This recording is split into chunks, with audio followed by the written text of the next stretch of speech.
Арнама қош келдіңіздер. Аспирант қыздың тракторшы жігіті. Авторы Оралхан Бөкей. Міне, мен осы бөлмеде жападан жалғыз тұрамын, деді қалқаш ұядай бөлменің есігін аша беріп. Тап-тұйнақтай етіп жиналған шағын бөлмеде көлденең жатқан шөп жоқ. Кішкентай қыздың қуыршақ жасап ойнағаны секілді екен. Иіс майдың ба, опаның ба, әлде қалқаштың өз иісі ме, әйтеуір өзгеше жағымды жылар аңқиды. Иін тірескен жасауы жоқ. Жеңіл жиналған әр мүлік жарасымы тапқан. Қымбат заттардан тек бір жақ қабырғада пианино ғана тұр. Үй иесінің көгілдір түске әуес екенін сездіретін терезенің пердесі, сонау жалқы төсектің жапқышы мен жастықтың тысына дейін көк пеңбек. Үлкен шар айна. Қыздың қару-жарағы бір бұрышқа иірілгенде қарсы қабырғада кітап сөресі орналасқан. Онда жоғарғы математика, кибернетика, техникаға байланысты кітаптар сеңдей сіресіп тұр. Ал сөренің үстінде уыздай жас жігіттің сәл күлімсіреп, бір қырындай түскен бейкүнә суреті қойылған. Ол әдеттегідей қараған адамға қоса тесірейіп, қарайтын қалыпқа құя салған сурет емес. Ешкімге, еш нәрсеге назар аудармай, өз ойымен оңаша отыр. Қызық, адамдардың дәл осылайша суретке түсетінін тұңғыш рет көріп тұрмын.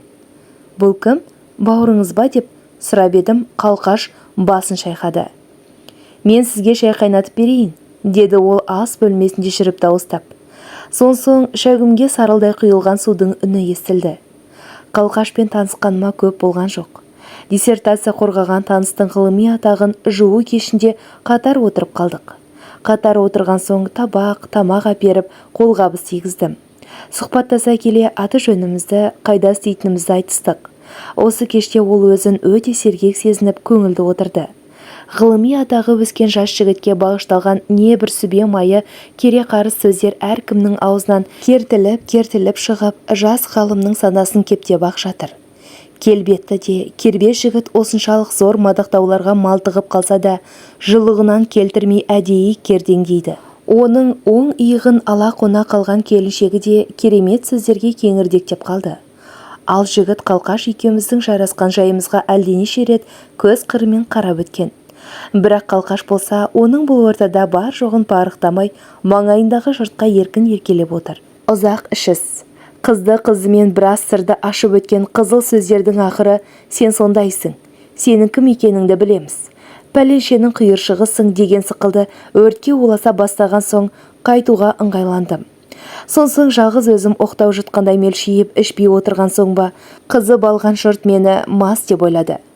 Ендеше мен де қайтамын, сіз шығарып саласыз ба, деді қалқаш өте бір қылықты наспен. Шығарып салуға жарасам деп мен де сызыла қалдым. Көпшіліктен кешірім сұрап, енді киіне бергенімізде кандидат жолдасым келді. Ей, жастығай, бізді тастап қой, қашып барасыңдар. Отырсаңдар еді, бәріміз бірге қайтамыз ғой. Отырдық қой, одан бір нәрсе түстер болса. Бұйырғанын іштікте, ертең өзім хабарласармын, әзірге сау бол, деді мен. Соң ол қалқашты былайырақ шығарып алды да, әлденені сыбырлап құлағына айтты. Қыз түсін суытып, басын шайқады. Соң жүре тыңдап есікке беттеді. Ал енді ренжімеңдер, деді кандидат досым кекесінді мысқыл пішінмен. Қалқашты қасқырға жегізбей үйіне алып барарсың. Ар жағын өздерің білесіңдер. Бір сөз аяғын толық естімей қалдық. Өйткені шаң-шұң музыка ойнап құлақ тұндырған. Содан бері бір ай өтті. Қалқаштың үйіне бірінші рет басымды сұғып тұрмын. Неге үндемей қалдың, деді ас үйден. Сол жақтан табаның шыжылы естіліп, шыжғырылған майдың иісі мұрынға салып ұрып жетіп келді. Тағы да сол бөлмеден. Сіз кімді болса да үндемей жеңесіз ау деймін. Бірақ бірер сұраққа жауап беруге болады ғой. Ренжіп қалғанға ұқсайды. Аш адам тырысқақ. О, енді түсінікті. Қазір енді 1-5 минут шыдасаңыз. Мен 15 минут шыдадым. Соң біз шайға отырдық. Өз әлінше біраз нәрселердің басын құрапты. Әсіресе жұмыртқаны жақсы қуырады екен. Бұл тағамды әзірлеу менің де қолымнан келетін. Ұялмаңыз, бар мен базар болайық. Тамақ жағына келгенде менен ұятсыз ешкім жоқ, деді мен. Баяғыда бригадада істеп жүрген кезде макарон көжені кім бұрын ішеді деп жарыс ұйымдастырғанбыз. Сонда алдыма жан салмаушы едім. Бұл мақтан емес, және өзіңіздің қай текті екеніңізді әйгілеп алдыңыз. Қара қоздан шыққан қара таяқ екеніме арсынбаймын, әзілдеймін, көңіліңіз тым секемшіл-ау деймін. Біз аз кемін демей шайға айналып отырдық. Үнсіздік ұзаққа барған жоқ. Қалқаш бұзды. Сіз кандидат досыңыз туралы не білесіз?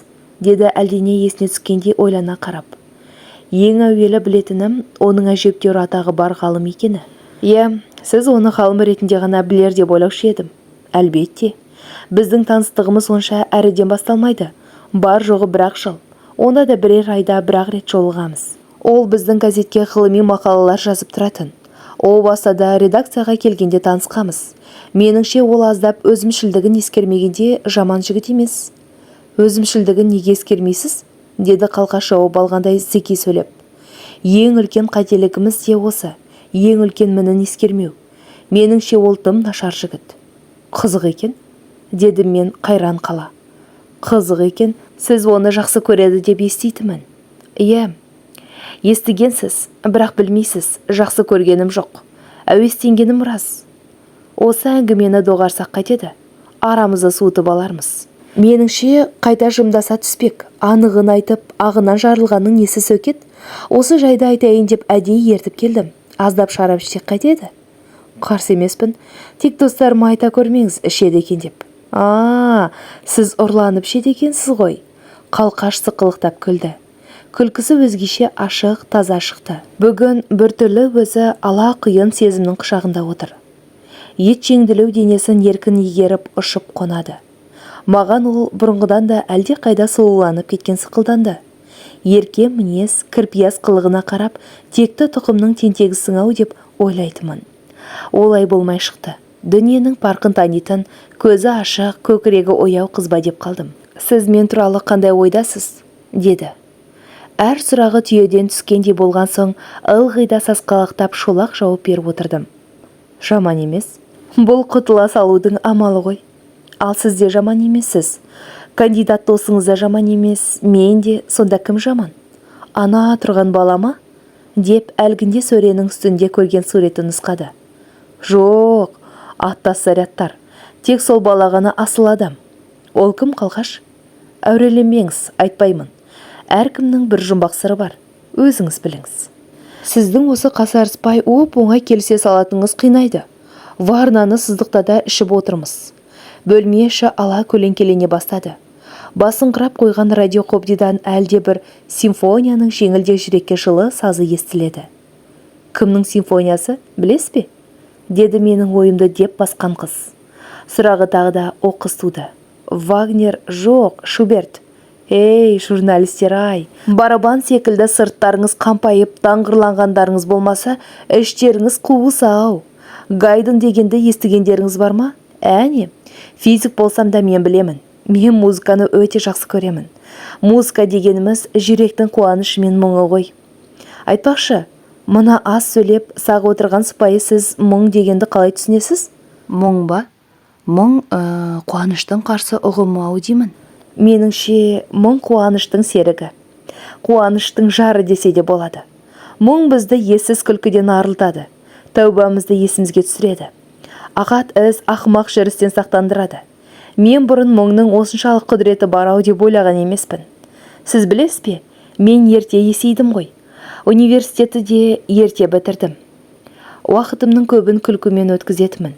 Тек бертін ғана ескірді ғой. Бертін ғана. Қалқаш орнынан қарғып тұрды да бөлмеге кіріп кетті. Не болғанын түсіне алмай аң-таң болып мен отырмын. Қандай қызық қыз еді. Қоңыр үйде жалғыз қалдым. Әлгіндегі симфония сазы толастады да жас композитордың творчестволық сипаттамасын бере бастады. Жер көкке сыйғызбай мақтағанына қарағанда жаңағы классикалық шығарманы осы 5-6 әннің иесі жазған екен деп ойлап қаласың. Ымырттанған салқын тыныштық қиялыңды жым-жылас жұтып, әншейін онсыз отырысқа шақырады. Дүниенің бәрін ұмытып, өз-өзіңмен оңаша мең-зең отыра берсең, шаршаған жекең жалқы сәт тыныс алады екен. Бұл Индия йогтарына ғана тән емес, екі аяқты пенденің бәріне ортақ құбылыс болса керек. Қалқаш қайтып оралды. Кешіріңіз, аздап жылап алуға тура келді. ондай жүрек қысылатын минуттар менде де болады. Шынында да, өз-өзіңнен бұдан бұрын ешқашан естімеген, еш жерден көрмеген әлденені сағынасың. Сарыла күтесің, бәрі бар, бәрі жетеді, бірақ бір нәрсе жетпейтіндей. Ол не? Өмір бақи білмейсіз. Көзіңнің алдында тұмандағандай буалдар сағымға шомасыз да мәңгі тыныш күйді аңсайсыз. Бейне бір анаң алдына алып әлдилеп отырғандай. Соншалық тәтті сезіммен бейуақ халді кешесіз. Ешкімнің мазаламауын тілеп алыстан, тым-тым шыңыраудан талып жетер нәзік үнге жүрегіңізді тосасыз. Ымырттанған қуанышты мұң қабыздап, іңір мезеттің жұмсақ шапағына шомылдырып еркелетеді. Дәл осы сәтте іште жарылқанып егілесіз, көзіңізден жас шығады. Айта беріңіз, деді екі жағын таянып ойланған қалпы. Терезенің шынысында әлгінде ғана батып кеткен күннің жалқыны жұқалаң жылтырайды. Бөлме барған сайын қара көлеңкелене түсті. Біз шам жаққан жоқпыз. Тағы да үнсіз отырдық. Мен сізге хат оқытайын, деді Қалқаш. Сонсоң орнынан тұрып барып, шам жақты да альбомның арасынан ақтарып жүріп 3-4 хат тауып алды. Менің көзімді ашқан жоғарғы оқу орны емес. Осы хаттар. Амал не? Дүниедегі ең қимасымды кандидаттан гөрі осы хаттардың иесіне сыйлауым керек еді. Тағдыр деген қызғаншақ екен, бұйыртпапты. Менің дос қыздарым айтады, өзің сүйгенге бар асылыңды қи, сүймегенге ти деп. Жоқ. Менің айтып отырғаным ондай аргумент емес. Мен ойлайтынмын, тұрмысқа шығу үшін сүю міндет емес деп. Қандай ақымақпын. Осы хаттарды кандидат осы үйге келген сайын оқытып, екеуміз қосыла мазақтап, талай күлдік-ау. Қателікті мойындататын адам емес, уақыт екен. Әлінше әдемі жазуға талпынған қиқы-шойқы әріптер тізбегі мені өзіне суырып ала жөнелді. Бірінші хат. Амандық хат. Қалқаш, аман сау жүріп жатырсың ба? Алматыда қандай өзгеріс, жаңалықтар бар? Ол жақта күн жылы шығар. Бізде ақ боран. Әрине сіз білмейсіз, өйткені сіз жазды күні келдіңіз ғой. Қалқаш, сіз мені ұмытқан жоқсыз ба? Есіңізде ме? Мен ат суғаруға барғанда ағайыңыздың кішкентай баласымен өзенге тас лақтырып ойнап жүрдіңіз ғой. Содан кейін бірнеше рет киноға бардыңыз. Мен сізді ылғи да сыртыңыздан көріп тілдесуге батылым жетпейтін. Сонсоң жеңгеңізден адресіңізді сұрап алдым да хат жазуға бел байладым. Әрине, бұл қылығымның ағат екенін де білемін. Бірақ үмітсіз шайтан деген. Біздің жақта аяз буып тұр. Сіз шомылған өзен әлде қашан қатып қалған. Ауыл көңілсіз. Анда-санда кино, мереке күндері концерт, артынан би болады. Мен көп ара бермеймін. Барсам қабырғаға сүйеніп қарап тұрам. Сізден жасырып керегі не? Би білмеймін ғой. Сіз енді бір рет біздің ауылға келгенше үйреніп қояр едім. Өзім қазір совхоз қайда жұмсаса, сонда барып әртүрлі жұмыстың басын шалып жүрмін.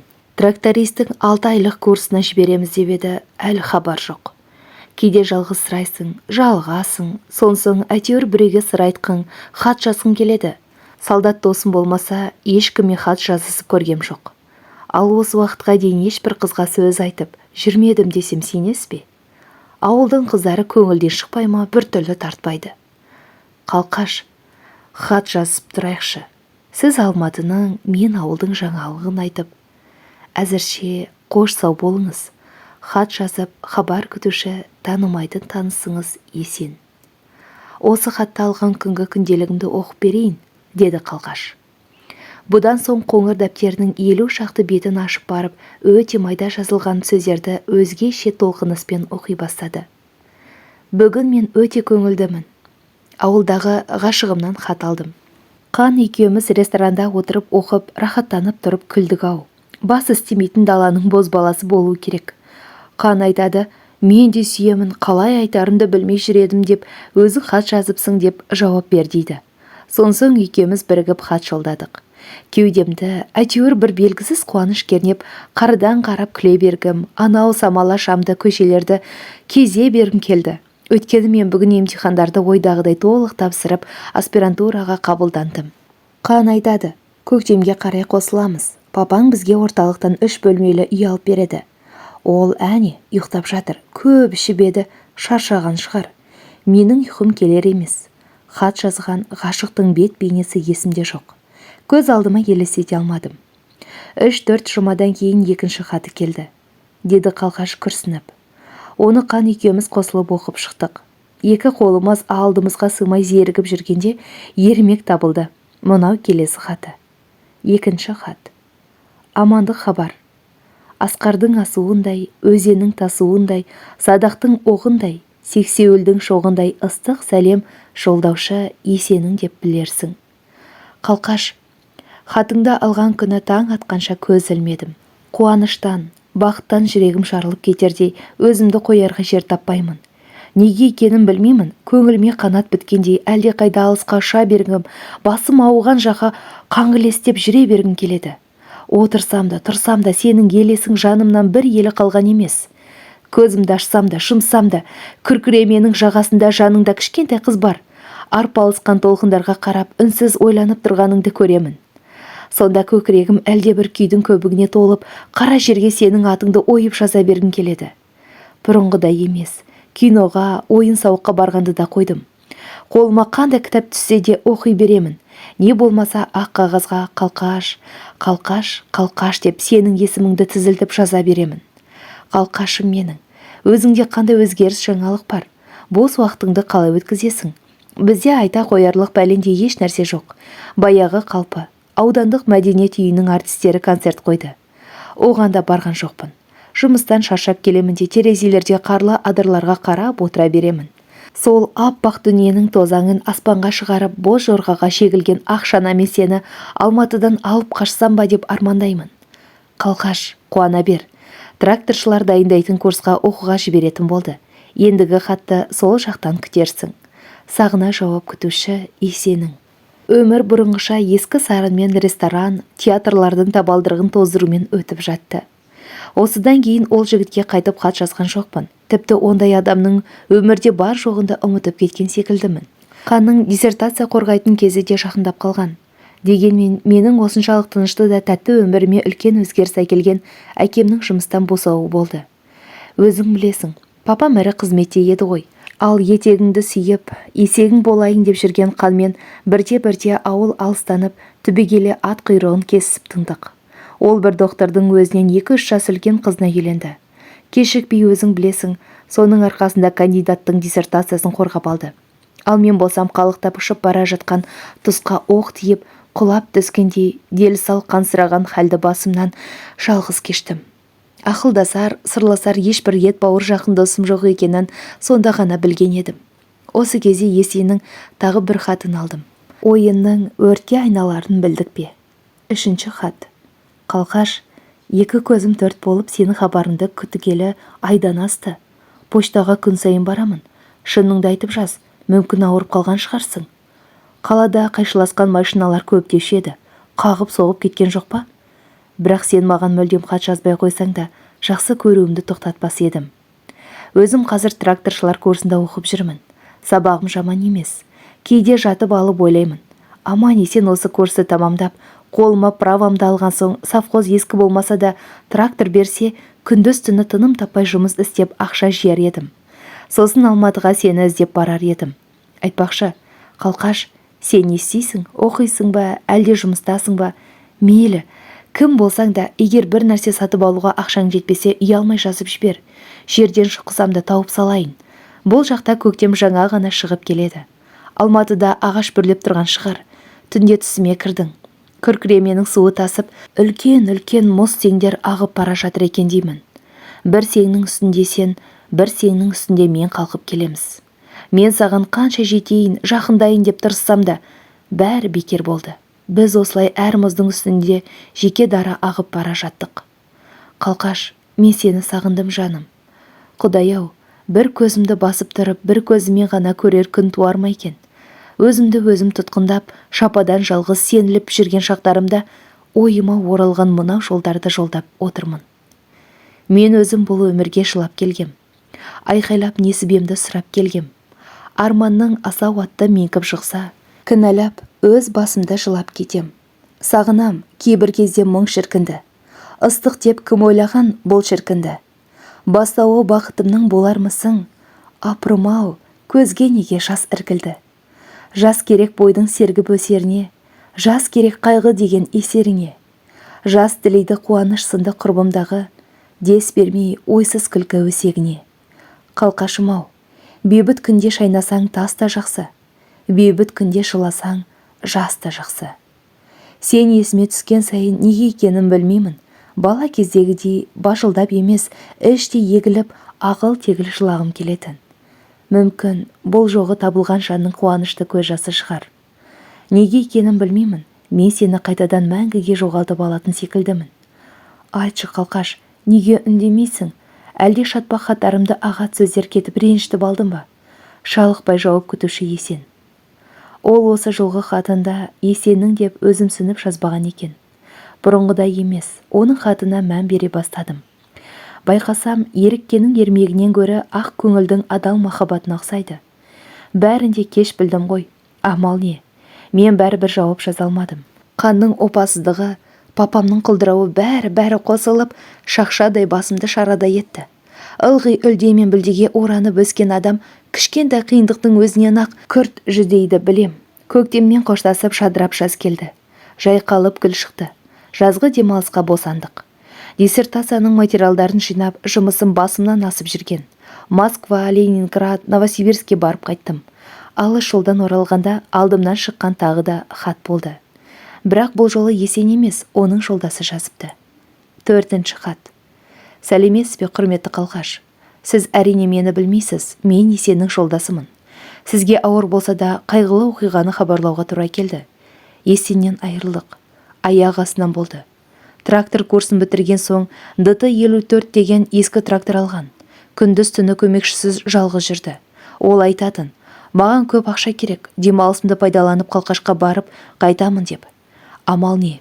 Арманын орындай алмай ерте кетті ғой арамыздан. Сіз білмейтін шығарсыз. Біз шұңқыр қазбай жер бетіне сүрлем саламыз. Әбден жаншып, трактормен таптап, шыммен жауып тастаса, шірімей қысқа сақталады. Есен осындай тау болып үйілген жас шөпті таптап жүрген. Әбден биіктеген соң жерге түсті. Дәл осы кезде бригадир келді де, тағы да таптамаса шіріп қалады. Биыл жауын шашын көп деді. Есен барғысы келмей біраз тұрды да қарғып шынжыр табанға шықты. Соң маған көзі жасаурап, соншалықты аяулы жүзбен қарады. Жүрегім суып, әлденеден сескене айғай салдым. Есен, шықпа! Бірақ бұл шақта ДТ-ға от беріп, жар қабақтанған сүрлем үйіндісіне өрлей жөнелген. Орта беліне барғанда трактор ойда жоқта шалқасынан құлады да, Есен шелпек болып мыжылған кабинаның ішінде қалды. Біз екінші трактормен аударып алғанша пәленбай тонналық ДТ-ның астында жатты. Оның қабірі сол жерде. Мыжылмай аман қалған. Есеннің сізге соңғы жазған хаты ғана. Оны қоса жолдап отырмын. Әйтеуір бәрі де бейне соғыстағыдай болды. Қалқаш, менің бір арманым орындалды. Астымда танкідей трактор. Ағаларша айтсақ, майданға аттандым. Әрине, еңбек майданына. Дәм тартса, күзді бетке ала Алматыға жол түсетін түрі бар. Сенің хат жазуға қолың тимей-ақ қойды. Мен үшін сенің алғашта ақырғы рет жазған сүйем деген сөзіңнің өзі 1000 хатқа пара-пар. Адамдардың арасын жалғайтын хаттан әлде қайда берік, әрі мәңгілік нәзік дүние бар. Ол жүректің жүрекке жолдаған сәлемі. Ол сәлем радио толқындары секілді ауамен тарайды. Ауамен іздеп табады. Физикада оны бірдеме дейді, ұмытып қалыппын. Қалқаш, сен мені күт, күзде барамын. Сәлеммен, Есен. Мен осы хаттан кейін бірден ауылға аттандым. Есеннің қырқын беріп жатыр екен. Ағайым менің өтінішімді орындап, тауға қабірдің басына алып барды. Қалың қарағайлы беткейде бір үлкен, бір кішкене екі төмпешік бар екен. Бірінде сүрлем көмілген, екіншісі Есеннің бейіті. Есеннің бейітіне қарағай діңгектен сайғақ орнатып, Есен Байбатырұлы 1950-1971 жылдар деп қара маймен баттитып жазып қойыпты.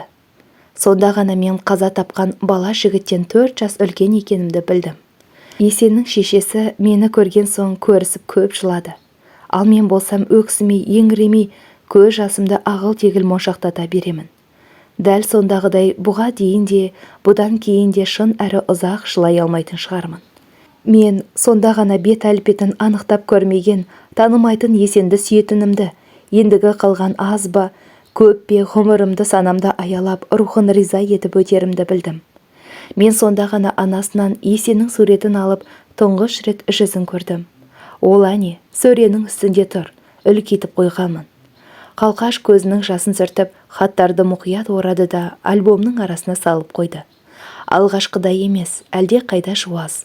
Жасырып керегіне, осы үйге келгенде сезімімді азғырып өткен аздап ұятсыз ойларым жым болған. Қайта сол сезім жерге қаратып ұялтты. Мен Қалқашты тым биіктен көріп отырмын. Біз тағы да шарап іштік. Қалқаш пианино ойнады. «Келіңіз», деді сонсоң мені қолымнан тартып. «Келіңіз, Есеннің билей алмаған биін билейік. Біз музыкасыз теңселіп жүрміз. Қандай әдемі саз. Тыңдаңызшы, құйқылжып тұрған жоқ па?» деді Қалқаш елегізіп. Құлаққа ұрған танадай тыныштық еді. Мен сонда қыздың жүрегінде сағыныштың, өкініштің, ашылған бірақ иесін ерте жоғалтқан махаббаттың әлде бір мұңлы әуенді сыңсыта айтып тұрғанын сездім. Өзімді де осы тақылетті күй тербеп ырғаламын. Қалқаш басын менің иығыма сүйеп жеңіл тыныстайды. «Айтыңызшы», деді баяу үнмен. «Сіз біреуді сүйіп көрдіңіз бе?» «Жоқ». «Олай болса, бақытсыз екенсіз. Біз билеп жүрміз. Әр қайсымыз өз жүрегімізден ескен әуенге балқимыз. Әркімнің бір табынар, соған арнап мінәжат оқыр құдайы болуы керек. Ол сені жалыққанда, сол секілді басыңа іс түскенде тарыққан жаныңыздан табылар. Сіз ешкімді шын сүйіп көрмесеңіз, демек ондай табынарыңыздың да болмағаны. Сондықтан да жалғызсырап, кім ертсе соның шетегінде жүре бересіз. Ал менің құдайым бар, ол Есен», деді Қалқаш. «Тұрмысқа шығармын, шықпаспын, бәрібір оның бейнесі мендегі болмастан жоғалмақ емес. Біз билеп жүрміз. Адамның сыры алтын сандық екен-ау. Сол сандықтың кілтін таба алмаймыз. Таба алсақ та ауыстырып, бірінікін екіншісіге беріп қоя береміз. Сосын шатасамыз, мәңгі адасамыз. Тағдыр осы қылығымыз үшін миығынан күліп мазақтайды. Талқысына салып, тәубаға келтіреді. «Мен төсек салайын, шыға тұрыңыз», деді ол қолын босатып. Мен қайтып оралғанда жалғыз кісілік төсегінде теріс қарап, бүк төсіп жатыр екен. Маған диванға салып қойыпты. «Бәрібір ұйықтай алмайсың. Ойлап ұялмаңыздар. Мендегі жеңіл сезімді бағанағы хаттар өлтірген. Өмірді сол өмірді белшесінен кешіп жүрген адамдарды ойлаймын. Өмір дегеніміз тынбастан алға ұмтылу ғана ма? Жоқ. Өмір дегеніміз өткенді ауық-ауық еске алуда. Кешегі дегеніміз ертеңгі. Біз көп нәрсені көргенде ғана еске аламыз. Ал еске алған сайын көруге құштарланбаймыз. Біз тым-тым тоқ көңіл мамыражаймыз. Арамызда қаншама көп жақсы адамдар жүр. Қайтейік, байқай бермейміз. Тіпті біле тұра менсінбей қоямыз. Бір-бірімізді тек өлген соң ғана жақсы көріп, батыл мақтай аламыз. Айталық еңбек пен адал махаббаттың Есеннен артық жауынгерін таба аламыз ба? Ал қанше? Ол әзірше X, я X қана. Жігіттердің жалғыз жатқан қызға жорғалап келіп қалар мінезі болушы еді. Ондай арамдыққа қимаймын сізді, деді Қалқаш аунап түсіп. «Жоқ», деді мен. «Сенің жаныңда Есен жатыр емес пе?» «Мен қателеспеген екенмін. Сіз адалсыз. Сондықтан да жолыңыз бола бермейтін шығар. Ал ұйықтайық. Менің түсіме ақ шағыл шыңға ДТ-54 трактормен өрлеп бара жатқан Есен кірді. Құрметті тыңдарман, қазақша арнамның дамуына қолдау көрсетіп, лүпіл мен қоңыраушаны басып тіркеліп кетулеріңізді сұраймын. Рахмет.